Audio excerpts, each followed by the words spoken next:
Untuk peminat-peminat sambal sotong, hari ini Dapur Amin nak beri resipi sotong cumi goreng cili padi yang pedas, sedap. Sotong kalau goreng macam ni, makan dengan nasi panas-panas memang bertambah-tambahlah jawabnya. Sambal cili padi ditumis sampai betul-betul naik bau dan pecah minyak. Kemudian dikaul dengan sotong cumi ni hingga semua rasa meresap sempurna ke dalam setiap sotong ini. Pedasnya menggigit, sambalnya cukup berasa. Sotongnya pula lembut dan juicy. Jadi jangan ke mana-mana. Jom kita masak sotong cumi goreng cili padi yang simple sedap ini.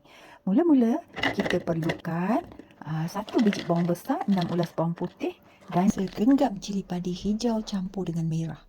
Semua bahan-bahan ni kita kisar sampai agak-agak kasar lah ya. Jangan halus sangat. Bila dah kisar, kita panaskan minyak secukupnya. Kemudian kita goreng dahulu sotong cumi kita. Sotong ni kita dah cuci bersih, dah toskan. Kemudian kita goreng dalam api yang kuat ya. Sebab kita nak keluarkan jus dia dulu. Kita goreng sebentar sahajalah ya. Bagi jus tu keluar sikit dan sotong cumi kita dah kembung macam ni, bolehlah kita toskan. Kita keluarkan semua dan kita toskan. Kemudian dalam jus yang tinggal tu, dalam kuali kita dengan minyak dia sekali, kita boleh masukkan bahan-bahan yang kita dah kisar tadi itulah. Tuang bahan-bahan tu dan kita tumiskan.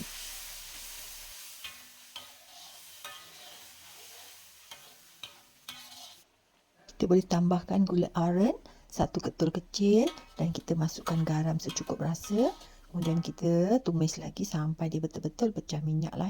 Ni jus yang masih saya tapis tadi, sotong tu. Ada jus lagi, saya tuang lagi ke dalamnya. Kita masak, kita tak boleh buang lah. Sebab semua ada perasa di situ kan. Kita masak sampai dia betul-betul pecah minyak dan wangi. Ni pentinglah step ni ya. Bila dah betul-betul dah pecah minyak macam ni, barulah sambal kita akan sedap. Sekarang bolehlah kita masukkan sotong cumi kita yang kita dah goreng tadi tu. Ni sekejap sajalah step akhir ni ya. Sebab kita dah goreng tadi kan. Sekarang kita gaulkan dia sampai sebati dan bolehlah rasa garam dia, manis dia ikut selera masing-masing lah. Macam ni. Dah siap dah sambal sotong cumi cili padi yang sedap. Makan dengan nasi panas memang best. Puan-puan kena cuba resipi yang simple, mudah dan cepat. Dari Dapur Ami. Sehingga bertemu lagi. Assalamualaikum.